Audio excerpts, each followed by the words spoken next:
Hey guys, I'm Ray, and today I want to take a moment to reflect, sit back, relax, and step away from video games, and instead just talk about them. Today's topic is Fusion Fall.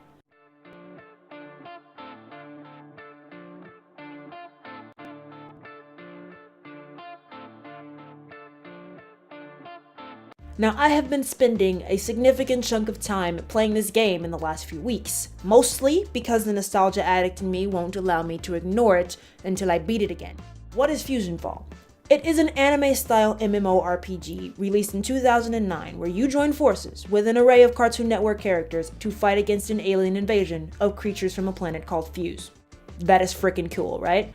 The game offers hundreds of missions and tons of areas to explore as you level up and gain helpful abilities through Nanos.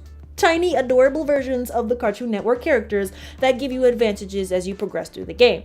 When I was but a wee child of 14 or 15, this game played a huge role in my introduction to MMOs. Yes, at 14, I was late to the MMO party, but my mother would never pay for subscriptions online for stuff, so, took me a little bit to figure it out. But at the time, this was one of the first online communities that I joined, and it probably acted as a gateway to the adult child that I am today. It indulged my obsession with cartoons and anime, and it put them into one place for me to get at daily for hours at a time. It provided me and many others, I am sure, plenty of hours of gameplay before it was officially shut down in 2013.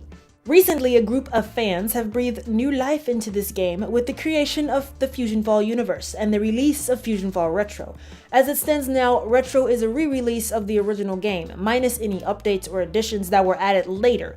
From here on out, I'm going to refer to Retro as Fusion Fall because there's no real difference in terms of gameplay, and actually I'm more so talking about the original Fusion Fall because the amazing developers who brought the game back didn't really change the game, they just sort of brought it back as it stood when it was originally created. So more so this is me talking about the original game and not Retro, but it is Retro because the original game doesn't exist. It's all a ball of confusion, don't think about it too much. Anyways, when I heard that this game was coming out, I was of course very excited and most definitely planned to relive a little piece of my childhood by once again joining this fight against Fuse. A few weeks ago, I did put a video up of me yelling at a computer while she walked me through parts of the early beta, but since then, the full game has been released, actually very shortly after I released that video. In true nostalgia junkie fashion, I have played through almost the entirety of this game. My character is already at max level, and I only got a few more missions until I'm ready to fight Lord Fuse himself. I thought that it would be fun, though, to take a step back before that fight and spill out my thoughts on Fusion Fall. Normally, I just go on a long ranting session to my sister where I talk her ear off and she pretends to listen, but unlike video games and TV shows that we share an interest for, she don't actually play Fusion Fall, so I don't think she wants to listen to me babble about it. But that's why I made this channel, right?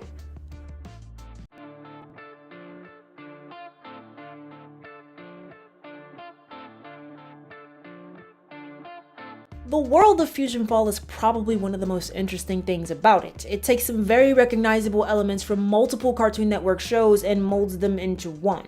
The Kids Next Door Sector V Treehouse, the cul-de-sac from Ed, Edd n Eddy, Foster's Home for Imaginary Friends, Mojo Jojo's Observatory downtown, Courage's House in Nowhere, the list goes on, but you get the point. In fact, if you're old enough to remember, this game may bring back memories of the Cartoon Network bumpers that used to air at commercial breaks during the Cartoon Network City era. At least it did for me. These bumpers featured the Cartoon Network characters interacting in this 3D rendered city environment. I am not sure at all if this era in Cartoon Network history had anything to do with the inspiration or the creation of Fusion Fall, but I kind of feel like it could have. They create this same feeling that all these characters, though from different shows, exist in the same world, and that's really cool. That is something that Cartoon Network used to do very frequently with a lot of their original shows. I mean, from a boy who looked like Dexter appearing in a scene of the Powerpuff Girls to a full-on crossover episode of the Kids Next Door and Billy and Mandy with a cameo appearance from Ed, Edd n Eddy and a reference to the Powerpuff Girls. There's only one group of kids who can help me now. Hello! Ed, Edd n Eddy's Pesky Problem Fixers. Got a problem that's pesky? We'll fix her for just one lousy quarter. What do you mean you're broke? Hey, If you're looking for charity, call Kids Next Door. They're cheap. Now, I know the original concept of the shows and the individual episodes were not designed to make them fit into the world of other shows, not to mention that the game and those bumpers were just marketing tool for the network, but I can't say that I don't appreciate the effort in trying to make these characters work together in a way that actually makes them exist together, and not just plopping them into a racing game or a fighting game just because they belong to the same network. And you gotta admit that there's something fun about breaking the reality of a show, especially in a cartoon that can pretty much be reset at the end of every episode. So it's like playing Fusion Fall is giving you the opportunity to play through what could probably be counted as a massive crossover episode in an anime-style video game format. And that is pretty cool, actually. But it's not all just recognizable scenery from cartoons. The open world also has infected zones. Who doesn't like a good infection? These are dangerous areas contained in a force field with a lot of floating objects and a bunch of monsters. These were designed for the platforming portion of the game, and many of the missions that you have will take you into these zones. I say into because they kinda act like an instance area. While it's possible to see into these places, to actually get inside them, you have to use a portal to get in and out. They make up a decent portion of the world, and they can sometimes be a pain in the butt to navigate, but there's a ton more to see outside of these zones, so don't dwell on it too much. That being said, the world of Fusion Fall is interesting, and it's probably my favorite thing about it. It's not as detailed as it could be, like you can't go in and out of houses and stuff, but it does manage to fit in enough content from different shows to get nostalgia credit from me. It has my stamp of approval of a person who watched a lot of these shows when they used to air. And obviously, this world is not going to be the largest thing that you'll see in a video game, but I will say that it can take some time to get from point A to point B. This is not normally a bad thing because it kind of makes the world feel bigger, but in terms of missions in this game, how slow it can take you to get back and forth was a bit of a pain point for me.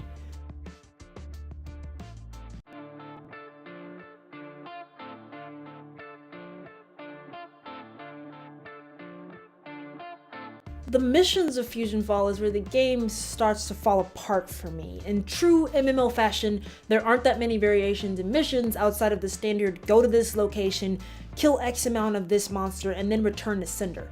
There are a few other types as well, with the missions ranging from easy, normal, and hard, but they are all still consistent with the same general pattern. This continues from level 1 onward, and it can become excruciatingly annoying at higher levels. Not only is it extremely repetitive with you pretty much doing the same thing, but a lot of them consists of mostly traveling. Yeah, I would probably say that this game is about 75% running from place to place for missions that can lead you back and forth across the map multiple times. I feel like it's normal for a game to progress you through zones as you level, with most of the missions and mission givers being centered in an area until you outlevel it and you move on to the next location. This is true in Fusion Fall to an extent, but I did find myself having to use a guide to figure out which NPCs would actually have a mission for me at my current level. There would be moments when the person who had a mission was in an area that I've moved past some time ago, like being level 20 and getting a mission from Billy who is in a level 10 or 12 zone. This wouldn't be so bad if I didn't have to travel a very long distance at a very slow pace to get to the mission giver. Then you talk to them and they give you the mission that will take you back to the zone with the monsters of your current level to fight, and then you return back to the mission giver all the way back across the map. This can make a simple task drag, and because you could only accept 4 missions at a time, you couldn't just fill up the journal with all the missions and then go to the area, finish them all in one go, and then turn them all in. You had to accept some, finish them, turn them in, accept some new ones, rinse and repeat. It got really old kind of fast. It was a bit annoying, but I mean, the stories are kind of cute if you actually take the time to read the dialogue.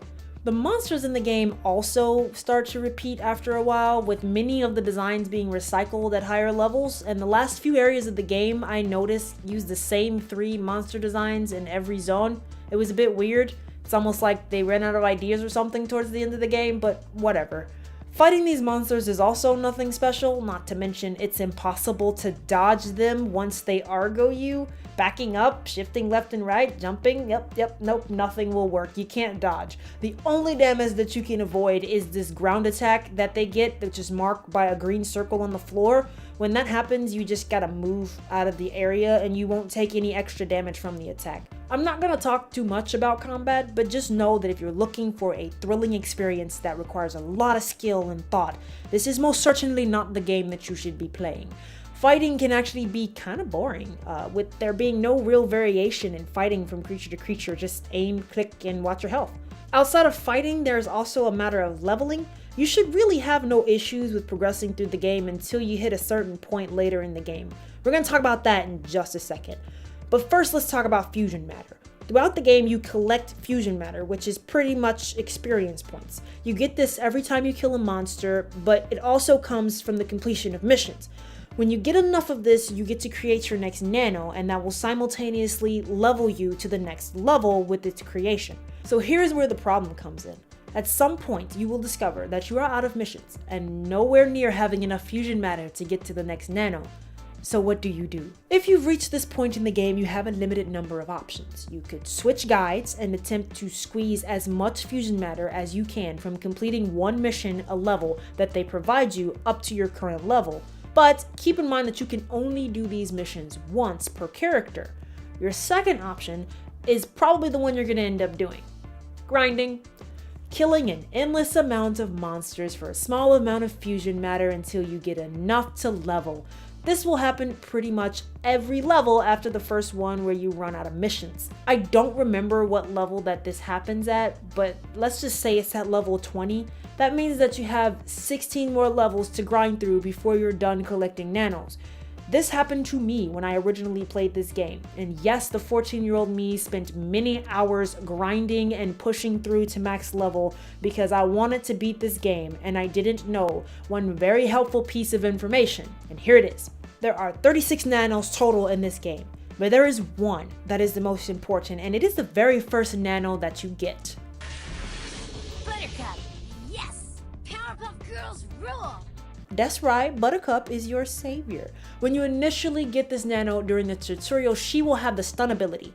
If you leave her this way, I will tell you right now, you are making a huge mistake.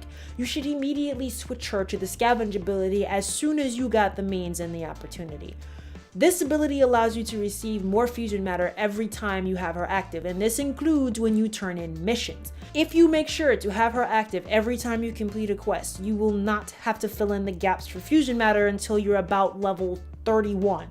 At this point, you only have 4 more levels to the end of the game, and if you have any plans at all to grind for rare gear at the ending zones, then you can get your fusion matter that you need from that.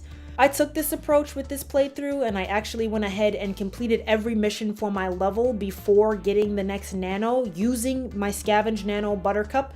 And when I did that, every time I leveled, I was immediately able to level again. It was like you complete the nano mission and immediately got a new nano mission. And this happened up until about level 30-ish, somewhere in that zone. So you shouldn't struggle as long as you use that. Now I say that Buttercup is the most important because she will be the only nano that you'll get with this ability until you get forearms at level 17. But the scavenge nano is not necessarily the only nano with the benefit to the game.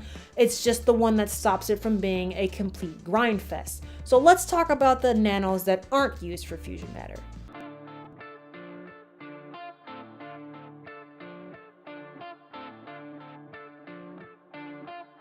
Nanos, the small pocket-sized versions of the Cartoon Network characters that you collect with every level. I kind of see these little guys as some kind of skill tree, but not exactly as detailed. Nanos come in 3 types, A, B, and C, with the ability to have 3 equipped at a time, and each nano giving you 3 options for a power. The downside to these guys is that their powers eventually start to repeat. This works if you want to have a chance to make sure you have one of every nano, but since the powers are so repetitive, I don't see a benefit to using a higher level nano versus the ones from the beginning of the game. At least there's not one that I've noticed. In fact, I finished the first 15 or so levels of the game with the same 3 nanos equipped. I really don't think there's a reason to change the nanos that you're using unless you just want to use a different character or it's a situation that will cause for something different.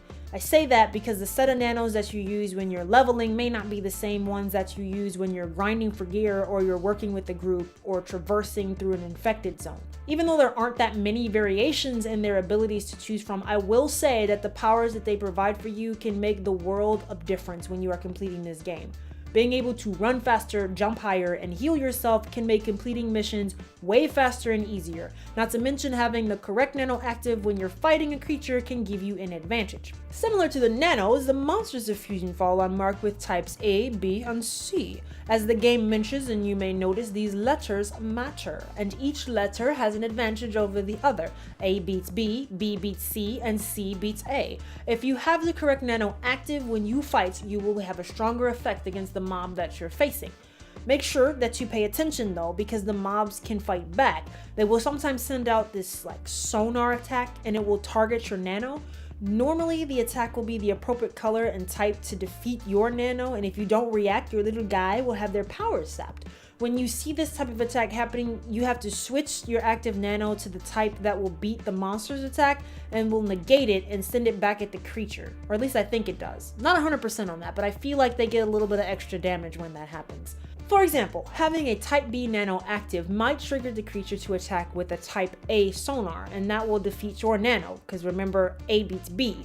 But when this happens, you should switch to your C nano to negate the attack because C beats A. I know, it sounds confusing when I say it in words, but the more you do it, the more it makes sense. For this reason, I would recommend you always having one of each type of nano active, but nothing stops you from having multiples or all of one type of nano. I also found it easier if I put the nanos in order, as A, B, and C apply to the 1, 2, and 3 hotkeys respectively. This just made it easier to shift nanos when they were being targeted.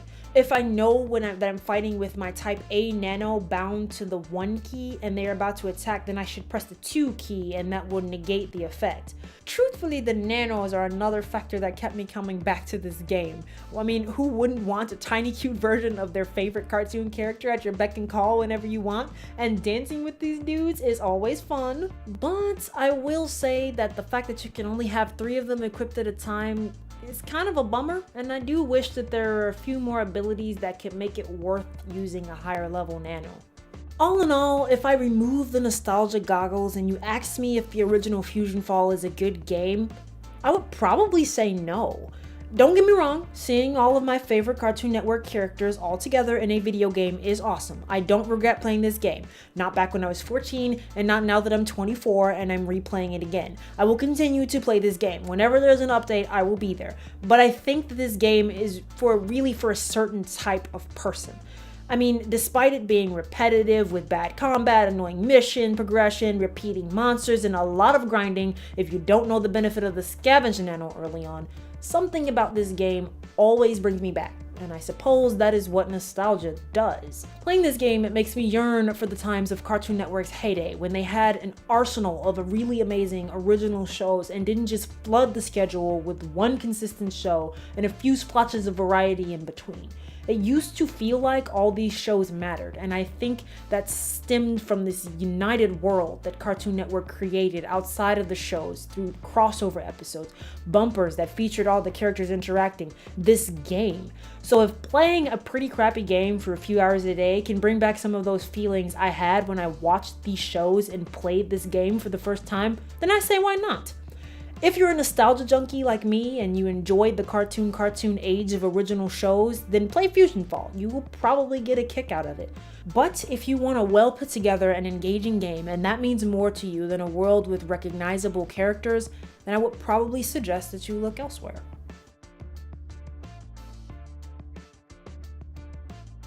So thanks again for watching this video. I do want to apologize for being gone for a while. This is a new type of video on the channel, and it took a little bit longer than I expected to get all the pieces together.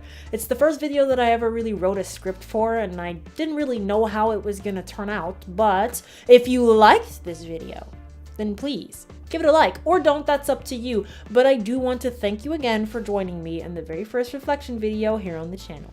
Thanks guys, bye bye.